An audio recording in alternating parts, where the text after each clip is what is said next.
आज जम्मू में रोज़गार मेला मनाया गया। रोज़गार मेला पे केंद्रीय मंत्री चिराग पासवान आए थे और उन्होंने यहाँ पे कैंडिडेट्स को अपॉइंटमेंट लेटर्स दे दी।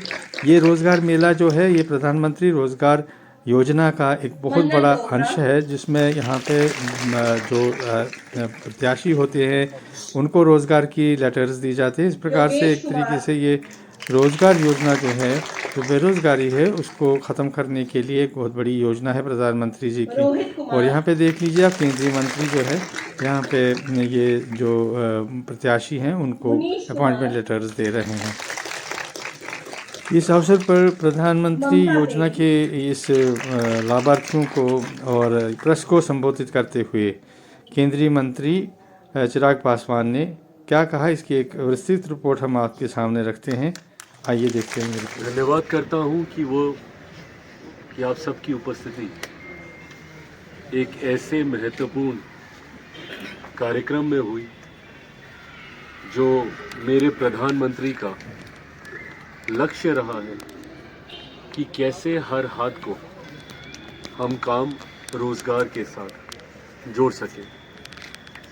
इसी क्रम में आज एक बार फिर से देश भर में लगभग 45 स्थानों पर रोजगार मेला आयोजित किया गया, जिसके माध्यम से 61,000 से ज़्यादा लोगों को नियुक्ति पत्र बांटे गए, जिसमें हर विभाग से रोजगार के अवसर के साथ युवा युवतियों को जोड़ने का प्रयास किया गया। और इसमें इस बार इस रोजगार मेले में सबसे ज़्यादा नियुक्तियां सुरक्षा के क्षेत्र से जुड़े हुए बल के साथ दी गई। ऐसे में आज सर, मेरा नाम सोना राजपूत है। मैं बुमियाल कंडोली नगरोटा से हूँ। जैसे कि आप जानते हैं कि आज हमें यहाँ पे अपॉइंटमेंट लेटर दिए गए हैं। बहुत ये हमारे लिए, हमारे परिवार के लिए, सबके लिए बहुत गर्व की बात है कि आज हम इस यहाँ पे अपॉइंटमेंट लेटर लेने आए हैं, तो हमें बहुत खुशी हो रही है इस चीज़ की। जी सर, जैसे प्रधानमंत्री जी ने हमें आज संबोधित किया, हमें बहुत अच्छा लगा। ये हमारे लिए बहुत गर्व की बात है कि आज हम यहाँ पर प्रधानमंत्री जी का जो भाषण है, हमने स्पीच उनका सुना, हमें बहुत बहुत प्राउड फील हुआ। ये हमारे परिवार के लिए बहुत गर्व की बात है, यूथ के लिए जो भी हमने सुना बहुत अच्छा लगा हमें। इस कार्यक्रम को आयोजित किया और इसी के साथ पुनः वो एहसास भी दिमाग में आता है कि किस तरीके से हमारे देश के जवान जो अलग अलग बल के साथ जुड़े हुए हैं, उन्होंने किस तरीके से हमारे देश को सुरक्षित रखने के लिए दिन रात परिश्रम, ईमानदार प्रयास उनके द्वारा किया गया। आज अगर हमारा देश सुरक्षित है तो उसके पीछे एकमात्र कारण यही है कि हमारी सीमाएं सुरक्षित हैं। और हमारी सीमाओं को सुरक्षित रखने की जिम्मेदारी जिन्होंने ली है, उन्होंने सीमाओं को सुरक्षित रखने के लिए अपना सर्वोच्च बलिदान करने से भी वे कभी नहीं हिचकिचाए।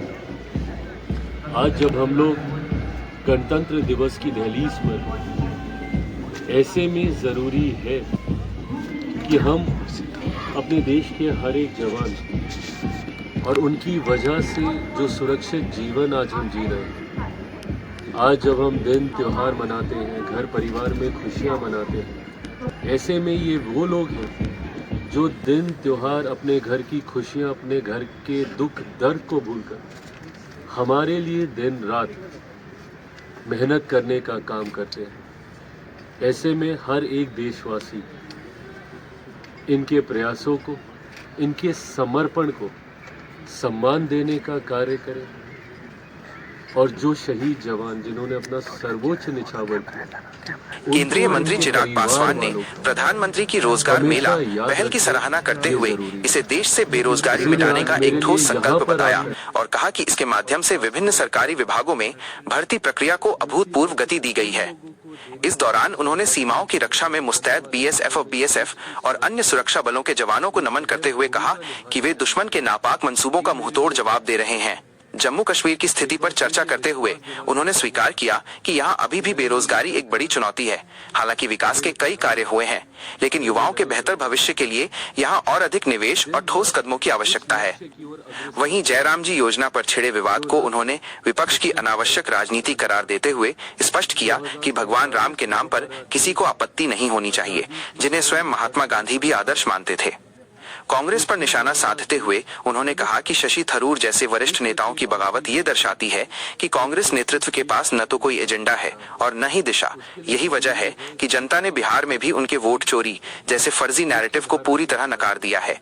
महाराष्ट्र में बिहार भवन के विरोध की कड़ी निंदा करते हुए पासवान ने इसे क्षेत्रीयता के आधार पर देश को बांटने की कोशिश बताया और सभी से संविधान के दायरे में रहने की अपील की। अंत में जम्मू कश्मीर के विभाजन की मांग का पुरजोर विरोध करते हुए उन्होंने स्पष्ट किया कि इस खूबसूरत राज्य को एकजुट रखना ही समय की मांग है और इसके बंटवारे की कोई आवश्यकता नहीं है।